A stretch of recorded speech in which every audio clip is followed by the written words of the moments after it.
Hello and welcome to another episode of Gaming Reviews, where this week I'll be reviewing Ghost, spelt G-O-S-T, of Time. I received a free review copy of this game from our friends over at game.press, so a massive thank you to them and the publisher Sometimes You for letting me dive in. I played on the Xbox, but it's also available on Switch and PlayStation, and at the time of recording you're looking at paying around £8 to £10. So what is Ghost of Time? The devs have described it as an absurdist top-down action and puzzle game with time-travelling mechanics, and honestly, that's spot on. The game kicks off with you meeting an old guy, asking if you bought his pills. Your character clearly has no clue who he is, and the man just shrugs it off with a "must be a different timeline." Turns out you're his clone, created to fetch pills for him, though he can't remember why. He then explains there's a machine you'll be using to solve puzzles, get his pills. What happens if you die in this process? No worries, your mind zaps back to the past, your body gets remade, and you try again. You then go through a portal and the game begins in earnest. So the game itself takes place in two main areas. You've got a house, which is your hub area.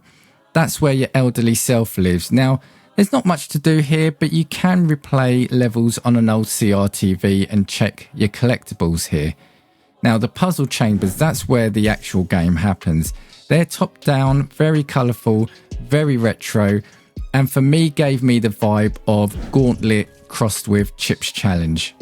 Now, the controls and mechanics of the game, pretty straightforward. Left stick is your movement, right stick rotates your character, right trigger is your action, A is your use, and Y terminates your current clone. Now, we'll come on to the clone mechanics very shortly. Now, the puzzles, this is where the game shines, and it absolutely nails the one more go feeling.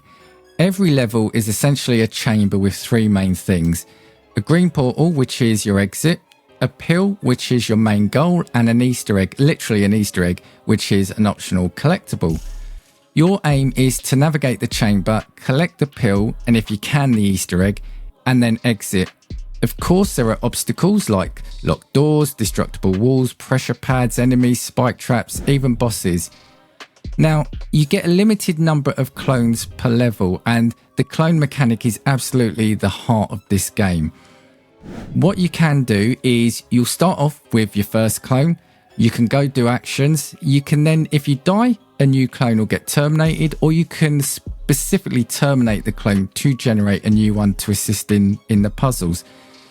It kind of works similar to Braid in that sense. So say, for example, you're in a room divided by a wall. On one side, there is a door controlled by a pressure plate on the other side of the wall. With your first clone, what you're going to do is stand on the pressure plate to open the door, generate a new clone, wait for the first clone to stand on the pressure plate, and then with your new clone, you can now walk through the open door. Each clone only has 1 minute to act, so you need to plan ahead, but you need to plan quickly. As you progress, the puzzles stack up to where you've got 4 to 5 clones running around and doing different things at once. It starts off simple, but it escalates into some real brain teasers. Graphically, the game looks very fun, it's colourful, it's very retro. As mentioned, it's top down, so they aren't overly extensive. They're not going to blow you away, but it's not supposed to. But it does look good for what it does. The sound is serviceable, if not repetitive. If you're stuck retrying a puzzle, the looping music can possibly annoy, but you can adjust this, of course, in the settings. Now, how long is the game going to last you?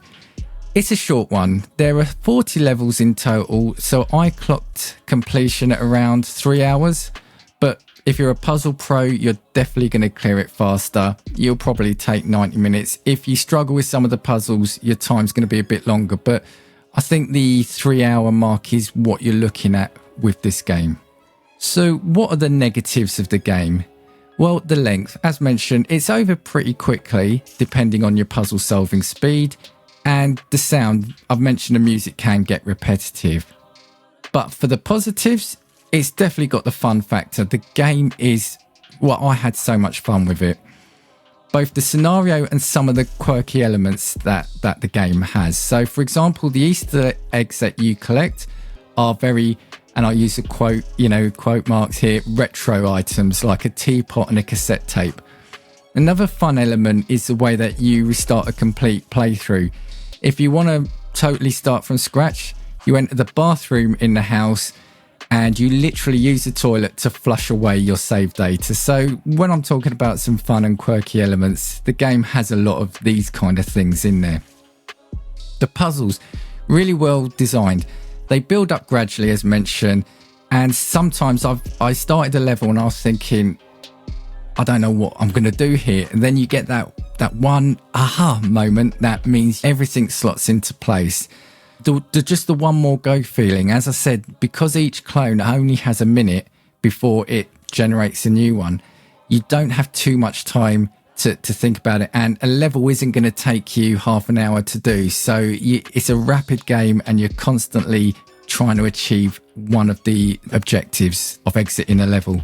The checkpoint system is quite good as well. It saves you from too much frustration. So rather than restarting a level, you will restart where your current clone is. But you've got the option to go back to the first clone or start with the current clone. So it's actually a very clever and a really neat system that saves some frustration.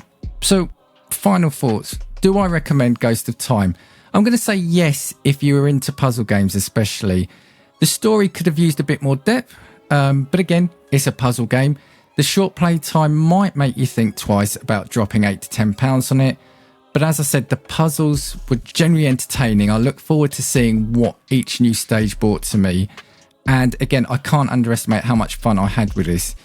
If you're after a few hours of clever clone-based puzzle solving with some quirky charm, this one is definitely worth a look. Thank you for listening and catch us next time for another episode of Gaming Views.